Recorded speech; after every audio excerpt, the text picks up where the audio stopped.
Hi guys, it's been a while since my last custom ROM review, and today's ROM is gonna be Mahdi ROM, which you can also see here. It's available for most of the Nexus devices, but also for the G-Pad. It's a pretty nice ROM, so let's dive in and see what we've got. First I want to show you my top 10 features of this ROM, but these are not all. If you want to know the whole list of the ROM's features, you have to check out my ROM database, which is even filled out by the developer itself. Pretty nice of him, pretty awesome. Okay, let's head on. So what features do we have? Let's start with the top 10 in no particular order. The first very popular thing worth mentioning would be Halo. As you can see here, it's there, don't worry. The next quite popular thing would be active display, which so many Moto X users like, and now you can also love it as well. The theme engine is also there for everyone who is tired of the stock Android and wants to spice things up. It is here. The next pretty handy option would be immersive mode with the options off with status bar or without status bar. And if you select it, you see you're in an app.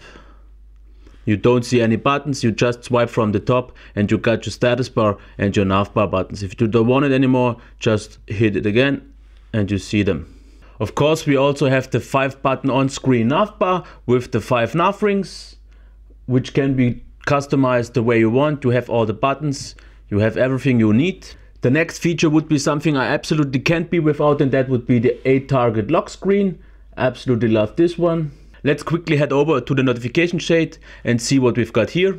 Here we have the notification background, which I love very much. Of course, we also have the quick pull down, where you can on the left side access your notifications and on the right side directly your quick settings. And once we're already here, from here you can directly access the quiet hours feature, which I love very much, where you can set up your quiet hours where you don't want to be disturbed at any time that you set up. And the last feature I would like to show you would be the volume key cursor control that allows you to move the cursor once the keyboard is visible. Pretty handy because it's easier to select if you want to correct one word. Okay, after showing you all the features, it's time to talk about what I like and what I dislike about this ROM. First, let's check out what I like. What I like, it's pretty clean, minimal and stock looking.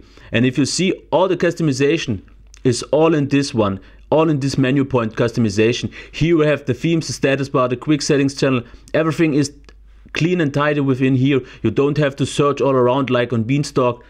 This is a pretty nice thing I really like to see always. Another important thing worth mentioning of this ROM would be the great support of them. You have a small community, but the community is pretty active, and the developer and the maintainer are always there with any questions, because you have to keep one thing in mind: a good or bad support can make or break a ROM. So what do I dislike about this ROM? Honestly nothing, but I would have 2 wishes though. One would be the number of the rows for the quick setting tiles, and the next thing would be the list view animations. This is nothing big, but like I said, if I had wishes then it would be this, but otherwise I'm pretty happy. It has all the features I want, it has all the features I need, and there's not really, besides the 2 things I said, that I'm missing. Let's take a moment and talk about the performance and the battery life. I'm using it on a Nexus 5, so it's not really a surprise. I'm absolutely happy with the performance. The ROM itself is absolutely smooth, as you can see here. There's not really much lag.